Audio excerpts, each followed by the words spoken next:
ने बयान भी जारी किया है कि दीपावली के जैसा त्योहार किसान इस साल नहीं मना पाए और किसानों की तमाम समस्याओं को लेकर यहाँ बीजेपी के लोग यहाँ पर धरना प्रदर्शन कर रहे हैं।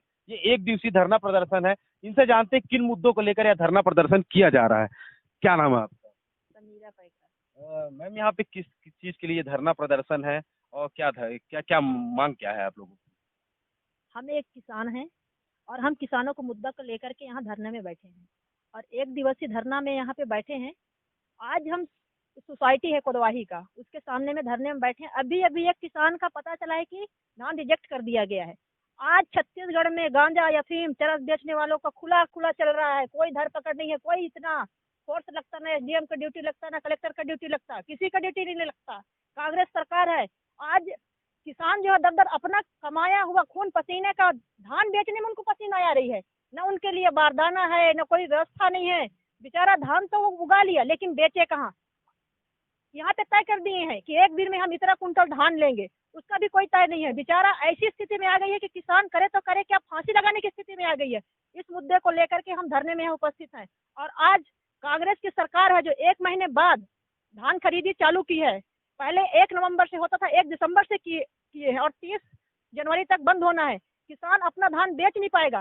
टोकन देंगे तो ऐसा देंगे कि आप 10 किसान बेचेगा, कल 12 किसान बेचेगा, उससे ज्यादा नहीं है। तो यहाँ पूरे छत्तीसगढ़ में कितने किसान हैं? मरवाही में एक गांव में इतने किसान हैं, बेचारे टोकन के लिए परेशान हैं। तो ये कांग्रेस सरकार जो है परेशान हो गई है। वो धान खरीदना नहीं चाहती। कुल मिला के हम जैसे गरीब किसानों को बेवकूफ बना रही है और छत्तीसगढ़ की जनता सब देख रही है। समय आने पर उनको ये किसानों ने बिल्कुल निश्चित तौर पर किसानों की समस्याएं यहाँ पर लगातार बनी हुई है। किसान बारदानों की कमी है। एक बात की जा रही थी कि बारदानों की कमी की वजह से 1 महीने का विलंब किया गया। विलंब होने के बाद भी आज भी बारदानों की समस्या यथावत बनी हुई है। बारदानों की पूर्ति नहीं हो पा रही है यहाँ पर किसानों को। प्रशासनिक अमलों पर भी आरोप लगता है कि प्रशासनिक अमले अपनी अपनी मोटी रकम के लिए इस तरीके की अव्यवस्था फैला रहे हैं। प्रशासनिक अमले तो जब छत्तीसगढ़ का मुख्यमंत्री आदेश करेगा, जो जैसा आदेश करेगा उसका पालन सारे छत्तीसगढ़ के कर्मचारी अधिकारी उनके नियम का पालन करेंगे। वो ऐसा नहीं है। और आज जब तक 25% बोरी अगर किसान लेके नहीं जाएगा उसका धान खरीदी नहीं होगा। ये जो है छत्तीसगढ़ का मुखिया ही जब ऐसा करेगा, ऐसा आदेश देगा तो उनका मजाल है कि कोई कर्मचारी कांग्रेस के सरकार में उनका बात काट ले। बिल्कुल, ये बात तो सही है कि जिस तरीके से ये उच्च अधिकारी उच्च अमले में जो लोग बैठे हुए हैं वही जब निष्क्रियता दिखाएंगे तो आम निचले प्रशासन से क्या उम्मीद की जा सकती है। यहाँ पर कुछ लोग और मौजूद हैं। एक बात यहाँ पर बता रहे थे कि किसानों का जो यहाँ के मूलतः किसान है, जिनकी खुद की रकबे की जमीन है, जहाँ पे उनके खुद के धान है, उसको भी प्रशासन जब्त कर लेता है। ये क्या कारण है इसका? लगातार प्रशासन के लोग किसानों के क्या कहते हैं उसमें पहुंच जाते हैं खनियारों में और उनको लगातार परेशान किया जाता है कि आपके क्या कहते हैं ये धान मध्य प्रदेश की है, कहीं आपका ये धान नहीं है और धान दिखाओ कहाँ है, तुम्हारे रकबे में कमी है। ऐसा करके लगातार शासन प्रशासन द्वारा दबाव बनाया जा रहा है और रकबा काटने का प्रयास किया जा रहा है। उनका अगर धान मान लो तत्कालिक रूप में उपलब्ध नहीं रहता तो उनके रकबे को काट दिया जाता है। गीला धान भी यहाँ पर कई लोगों का पकड़े बता रहे। गीला धान मध्य प्रदेश से कोई गीला धान क्यों लेके आएगा छत्तीसगढ़? वो गीला धान पकड़ के और सीधा शाम तक उनको रखे रहते हैं क्योंकि प्रशासनिक अमला सीधा सीधा ये चाहता है कि किसी प्रकार से हमारी दुकानदारी चले। अगर शासन में अगर दबाव नहीं बनाएगा तो प्रशासन के लोग लगातार इसी प्रकार का काम करते रहेंगे।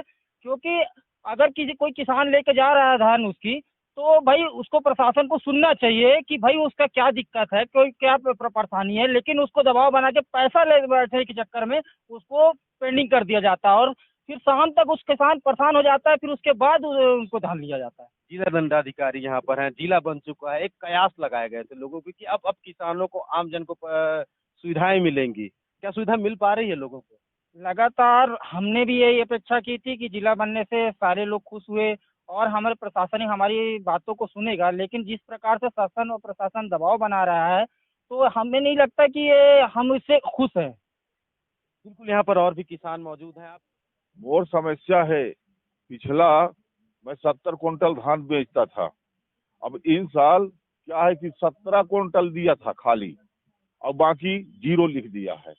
जब जीरो लिख दिया है तो मैं एप्लीकेशन बना के तहसीलदार को जाके अर्जी लगाया हूँ। तो अभी करीबन 15 दिन के पहले लगाया था, अभी आके पूछ रहा हूँ। ये बता रहे हैं कि 29 क्विंटल तुम्हारा धान बिकेगा। अब जिससे मैं कर्ज लिया हूँ 50,000 कैश कैश कर्जा लिया हूँ, वहीं से बीज लिया हूँ, वहीं से खाद लिया हूँ, ये मैं कहाँ से उसको मैं छूटूंगा इस तरीके क्या से। कह रहा है प्रशासन, क्या कह रहा है इससे? वो तो अभी जाके पूछा हूँ तो वो बता रहा कि तुम्हारा 29 क्विंटल लिखा है। और आपका कितना रहा? धान मेरा करीबन 60 क्विंटल से ऊपरे होगा। बाकी धान कहाँ जाएगा? अब वही तो मैं पूछा कि वो 29 क्विंटल तुम बता रहे हो कि तो 29 क्विंटल दिया है तुम्हारे पट्टा में बिकेगा, और बाकी धान कहाँ जाएगा मेरा? जो वो पिछले मेरा रिकॉर्ड देख लीजिए, पिछले साल का देखिए, और पहले का देख लीजिए। क्या बोल के नकार रहे हैं कि बाकी धान क्यों नहीं बेच रहे? बाकी धान नहीं बिका, ये इतने तुम्हारे पट्टा में बिकेगा बोलता। क्यों ऐसा? और अब बोलता है वो सब कटौती हो गया है तब ना, अब नहीं बनेगा, जो जो बन गया है तो बन गया है, ऐसा बोल रहा है। ये तय कौन कर रहा है सब चीजों को? अब तहसीलदार कर रहा है कि अब वहाँ से आदेश आया होगा तब ना होगा। आप लोग का धान भी रुके हुए हैं। रुका है थोड़ा सा, धाना भी ज्यादा नहीं रुका है, 2-3 कुंटल। अभी कुछ बताए नहीं है उसका, क्या बोल रहे हैं? अभी बोल रहे हैं उसको लास्ट में बताएंगे, पहले ये धान भरवा लीजिए। जी, ये काकी आप लोग साथ है? मम्मी है मेरी। कितने देर तक बैठे रहोगे ऐसे? अब भरा रहे तब तक तो रुकेंगे, हमारे साथ कोई लेबर है नहीं, घर से हम लोग 2 ही लोग आए थे, लेबर लगाए हैं, भर रहे हैं। तो कहाँ से लेबर कहाँ से मिले? यहीं से मिले हमको। यही से मिले। जी, क्या कारण है इनका, जो इसका कारण समझ आ रहा है आपको? लगातार ये प्रशासन द्वारा कटौती की जाती है और वसूली का ही प्रयास है। सीधा सीधा इनका रकबा काट दिया जाता है, जब दक्षिणा पहुंच जाती है तो फिर से इनका वो क्या कहते हैं, जोड़ 60 कुंटल आ जाएगा मोटी रकम, जब हाँ, तहसीलदार को, एसडीएम को और यहाँ के जिम्मेदार अधिकारियों को मिल जाएगी, उसके बाद इनके रकबे को बढ़ा करके 60 कर दिया जाएगा। और ये प्रशासन की शासन की नीति है कि किसी प्रकार से किसानों को परेशान किया जाए, उनको हक उनका ना मिले और हमारे को कम से कम पैसा देना पड़े, इसलिए प्रयास कर रहे हैं। कुल मिला के किसानों की जेब पे डाका डाला जा रहा है, रकबे कम किया जा रहा है। रकबे कम करने के बाद उसके बाद में ऐसा आरोप बीजेपी के लोगों का द्वारा लगाया भी जा रहा है कि पैसे मिलने के बाद ये रकबे बढ़ जाएंगे। तो ये किसानों की जेब पे जो डाका डालने का प्रयास किया जा रहा है। शिकायत करने से कि फलाने किसान के यहाँ अवैध धान है और आके प्रशासन द्वारा आके यह जब इसलिए जब्त किया जाता है कि यह बोला जाता है कि यह मध्य प्रदेश से धान आया हुआ है, और पूछे जाने पे यह आता है कि यह जो धान है आप का खेती से ज़्यादा पाया जा रहा है। अगर मैं अपने 22 एकड़ का पर्ची पट्टा भी दिखा रहा हूँ तो भी उस आधार पे उस जब्तीनामा को अभी तक छोड़ा भी नहीं गया है। आप ही का धान जब्त हुआ है? हाँ, मेरा ही धान जब्त हुआ है और मैं धोबहर का, मेरे पिताजी किसान हैं, मेरे पिताजी का नाम विमल कुमार गुप्ता जी हैं। तो अभी तक उसमें कार्रवाई हो पाई या नहीं हो पाई? नहीं, अभी तक कोई कार्रवाई नहीं है। मेरे पास सिर्फ जब्तीनामा कागज है और इसका मैंने नकल के लिए भी कुछ आवेदन लगाया था, लेकिन अभी तक तहसीलदार द्वारा अभी तक 2 हफ्ते हो गए नकल का कॉपी मेरे को नहीं मिला हुआ है। तहसीलदार का नाम पूछा, तहसीलदार का नाम क्या है? शशि चौधरी जी। बाकी ये है कि जितने भी अमले हैं, प्रशासनिक अमले हैं, वह किसानों को इतना प्रताड़ित कर रहे हैं कि वह अपना 4 बोरी धान भी अगर अपने घर में रखा हुआ है तो यह कह के उसको जब्त कर दे रहे हैं कि यह अवैध धान है और आप मध्य प्रदेश से लेके आए हो। प्रशासन की क्या मंशा हो सकती है? प्रशासन की मंशा यही है कि धान नहीं खरीदना है, कुल मिला के धान नहीं खरीदना है। अब उसको अब साम दाम दंड भेद लगा के, चाहे वो प्रशासन के अमले से करें, चाहे वो तहसीलदार के द्वारा करें, चाहे किसी भी करें, धान नहीं खरीदना है, मतलब नहीं खरीदना है। यहाँ पर और भी किसान मौजूद हैं। आप किसान हैं? क्या नाम है आपका? शंभूलाल टांडे। कहाँ के हैं आप? मेडुका। बेड़ुका के। खेती किसानी करते हैं? कितनी खेती किसानी है? अरे मेरा तो ना की बराबर है, मजदूर की बराबर है। आपका क्या नाम भी है? मेरा पहलवान सिंह। आप भी किसान हैं? जी, क्या समस्या है? समस्या बहुत है सर। समस्या क्या है, किस तरीके की समस्या है? समस्या तो वही है कि किसानों को परेशान कर रहे हैं और कौन परेशान करता है? अधिकारी कर्मचारी। कौन अधिकारी? अब यहाँ तो पटवारी तहसीलदार सब पहुँच जाते हैं। तहसीलदार कौन है यहाँ? तो ये मेरे को कौन है भैया तहसीलदार? कौन है? कहाँ का तहसीलदार पूछ रहे हैं? यहाँ का तहसीलदार जिनकी बात करे, जो परेशान कर रहा है, तहसीलदार कौन? मैं बरवाही से हूँ, एक दौरेला से आ रहे हैं पेंडा से, तो पेंडा के बारे में बताइए। कौन है तहसीलदार? कौन है भैया? मरवाही तहसीलदार, नाम तो नहीं जानता मैं, मरवाही तहसीलदार है। क्या क्या? अब यहाँ जैसे जाके गाँव में घुसते हैं, किसानों के घर में जाके छापा मारते हैं, उनको सील करते हैं, जबकि खुद का किसान का धान रहता है, उनको जबरदस्ती परेशान किया जाता है। रात में भी जाते हैं और जितना समय पाए किसानों के खलिहान में चल देते हैं। किसानों के धान को जब्ती भी बना के रखे हैं। जो खुद का किसान है, बिल्कुल यहाँ पर जिला दंडाधिकारी भी बैठी हुई हैं, यहाँ पर जिला दंडाधिकारी हैं, कलेक्टर बैठते हैं, कलेक्टर के बाद भी अगर इस तरीके की अव्यवस्था फैल रही है तो निश्चित तौर पर यह जांच का भी विषय है और इस तरीके से जो जिम्मेदार अधिकारी इस तरह का कार्य कर रहे हैं उन पर भी सवालिया निशान खड़ा होता है। क्या लगता है कि ये प्रशासनिक अमले के लोग इस तरीके की गतिविधियां इन्हीं की वजह से निंदित हो रही है? कुल मिला के किसान को, पूरे छत्तीसगढ़ के किसान को परेशान किया जा रहा है। इनका धान नहीं खरीदने का बहाना है, नहीं खरीदना है तो बोल देना चाहिए नहीं खरीदेंगे धान। किसानों को क्यों ऐसा बेवकूफ बनाते हैं? आज रकबा काट दिए, बोलते हैं फलदार वृक्ष लगाओ। फलदार वृक्ष किसान बहरा खेती में जहाँ विष्णु भोग उगता है वहाँ पे फलदार वृक्ष लगाएंगे क्या? 5 साल में जब वृक्ष फल देगा तब तक हम लोग ताकते रहेंगे कि हम धान न बेचे, गरीब रहे। कुल मिला के अगर हमारे छत्तीसगढ़ के गरीब किसान अपना मेहनत करके हुए खून पसीना कमा के धान बेच के अपना आर्थिक स्थिति ऊपर उठाना चाहता है, ये कांग्रेस सरकार को परेशानी हो रही है। वो चाह रही है कि छत्तीसगढ़ की जनता जो है गरीब से गरीब रहे और ऊपर न उठ पाए, ताकि हम इनको घर घर में दारू पहुंचा के पिला के इनको वहीं के वहीं छोड़ दे, हम लोग राज करें। इनकी ऐसी सरकार चल रही है। आपको मालूम होगा जब इन्होंने सरकार में आई तो उन्होंने घोषणा किया था कि हम पूर्ण शराबबंदी करेंगे। उन्होंने गंगा जल लेकर के कसम भी खाई थी, आप सबको मालूम है। शराब का मुद्दा यहाँ पे नहीं है, यहाँ पे धान का मुद्दा चल रहा है, धान की समस्याएं हैं। धान का मुद्दा, ये मुद्दा है, ये सिर्फ किसानों को है। किसान तो धान बेच रही है ना। मेरे बताने का मतलब ये है कि वो शराब गांव गांव में पिला के सारे लोगों को बेवकूफ बना रही है और किसान को ये चाह रही है कि तुम धान मत बेचो, खेती मत करो और घर घर में दारू सप्लाई करके पिला के इनको ऐसे सुलाए रहो। उनका ये छत्तीसगढ़ में गरीब आदिवासी लोग रहते हैं, आदिवासी लोग अब समझ चुके हैं, जाग चुके हैं, सारी अपना अधिकार समझ चुके हैं। अब बर्दाश्त नहीं करेगी छत्तीसगढ़ के सरकार को। और यहाँ पर जी आपका क्या नाम है? छोटेलाल सोनी। किस तरीके की समस्या है? किसानों की बहुत समस्या है, इतनी समस्याएं हैं। अभी कोदवाही में हम लोग खड़े, कोदवाही में किस तरीके की समस्या है?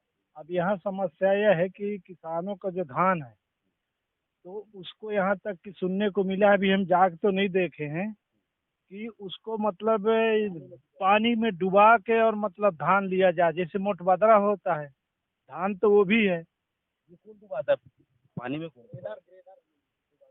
अभी देखे नहीं हैं, बता रहे हैं हमारे मंडल अध्यक्ष जी कि मतलब वहाँ ग्रेडर जो है ना, मतलब पानी में डुबा के धान को देख रहा है ताकि इसका वजन ज्यादा हो जाए और कम धान खरीद। नहीं, मतलब ये है जैसे कभी कभी क्या होता है, किसानी जो करेगा उसको पता है।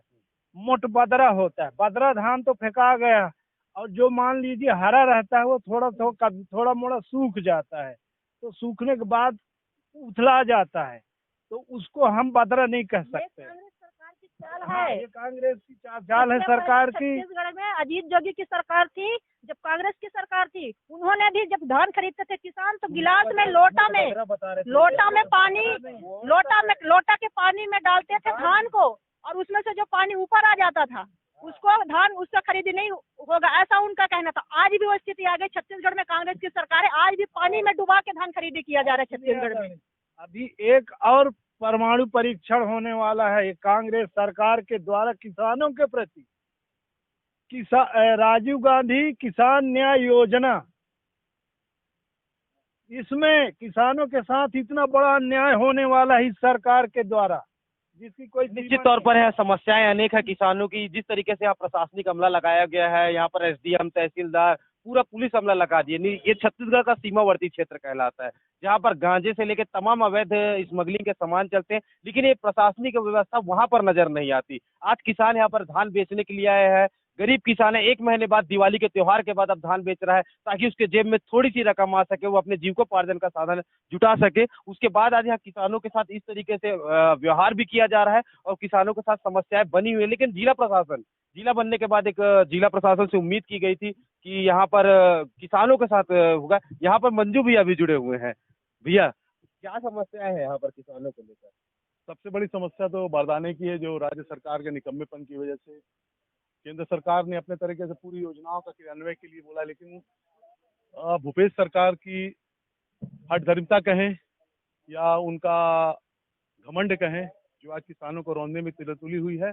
70 विधायकों की सरकार अपने आप को शहंशाह समझ लगी है, इसलिए किसान उनके सामने बिल्कुल नकारे साबित करने की कोशिश कर रहे हैं। लेकिन जनता इसका जवाब, हमारे किसान भाई इसका जवाब देंगे। बिल्कुल, यहाँ पर एक 70 सीट, ये दावा तो चुनाव के समय भी कांग्रेस की सरकार कर रही थी, हमारे पास 59 सीटें हैं, 70 सीटें नहीं जीतेंगे तो कोई फर्क नहीं पड़ेगा।